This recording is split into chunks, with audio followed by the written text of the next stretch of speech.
Bonjour à tous, bonjour le réseau associatif, je suis Nicolas Curin, président bénévole de la commission communication de l'AE Pas-de-Calais et nous accueillons aujourd'hui Florence qui est coordinatrice à l'association d'action éducative du Pas-de-Calais et qui est en charge des points d'information de la vie associative du secteur Lens-Hénin-Béthune.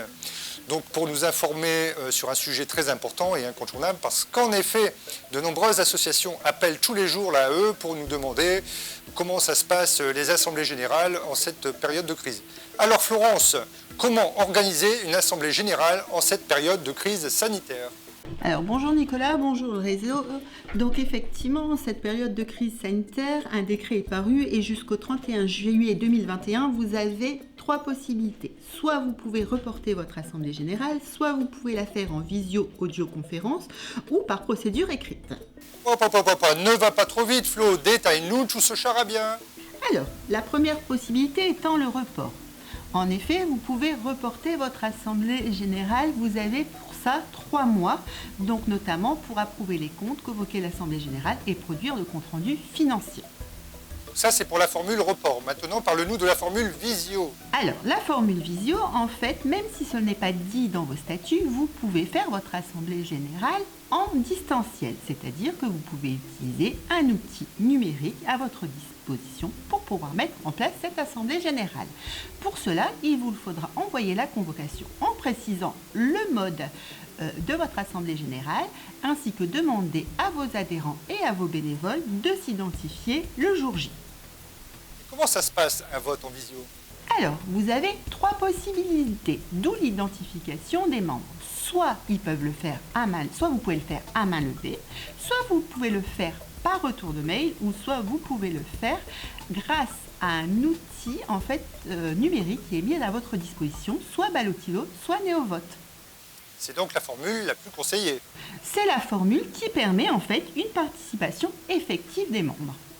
Et donc la troisième formule qui est la consultation écrite, peux-tu nous en dire plus ? Alors la consultation écrite, c'est-à-dire que tout se fait par écrit. Il n'y a pas de réunion. C'est-à-dire que le membre du bureau va envoyer en fait un mail à l'ensemble des membres en leur précisant en fait que l'Assemblée générale se fait cette année par consultation écrite. Dans ce mail, il donnera en fait les rapports d'activité, le rapport moral et le rapport financier. Et il demandera par retour de mail que les adhérents et les bénévoles puissent voter les mesures. Oui, mais comment ça se passe au moment du vote ? Alors, pareil que pour la visioconférence, en fait, il va leur donner un délai, en fait, dans ce mail, par exemple, de 15 jours pour leur retour. Donc, soit il va leur envoyer un bulletin de vote et ils vont renvoyer ce bulletin de vote par mail ou par voie postale, s'ils n'ont pas évidemment de mail.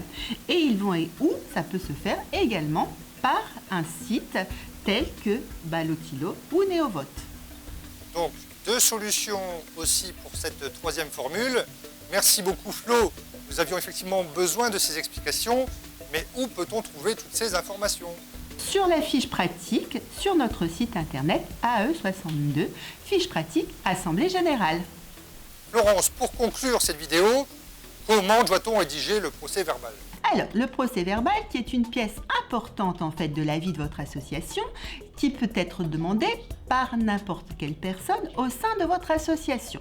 Sur ce procès verbal, vous devez bien y mettre la façon dont vous avez rédigé votre assemblée générale. Merci beaucoup Flo, j'espère que cette petite vidéo vous a éclairé et vous préparera à organiser une assemblée générale en bonne et due forme.